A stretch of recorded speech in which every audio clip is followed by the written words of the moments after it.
Hingna one परिक्षेत्रात खळबळ, Mohgaon Zilpi round ऑफिसरकडून यांच्याकडून शेतकरी पुत्र सागर पडोळ यांना धमकीचा आरोप.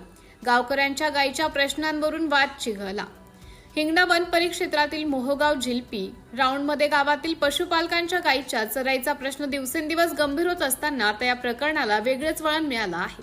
मोहगाव झिलपी राऊंडचे वन अधिकारीकडून यांनी शेतकरी पुत्र सागर पडोळ यांना अभद्र भाषेत धमकी दिल्याचा आरोप करण्यात आला असून या प्रकारामुळे वन विभागाच्या कारभारावर पुन्हा प्रश्नचिन्ह निर्माण झाले आहे.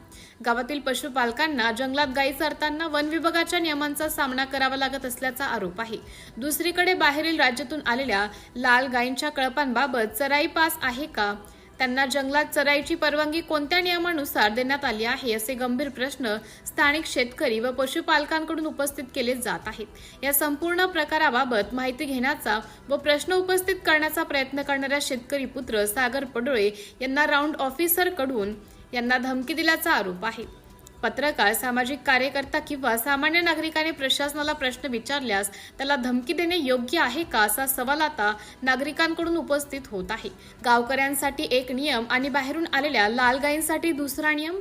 स्थानिक गावकऱ्यांच्या गायी जंगलात गेल्या की कारवाईची भाषा केली जाते, मात्र बाहेरील राज्यातून आलेल्या लाल गायींच्या मोठ्या कळपांबाबत वन विभागाची भूमिका काय आहे याबाबत स्पष्टता मिळणे आवश्यक आहे.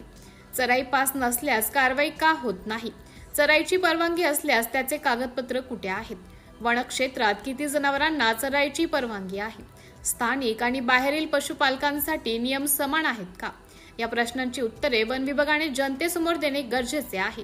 दरम्यान शेतकरी पुत्र सागर पडोळ यांना धमकी दिल्याच्या आरोपाची वरिष्ठ वन अधिकाऱ्यांनी चौकशी करून सत्य समोर आणावे अशी मागणी नागरिकांकडून होत आहे.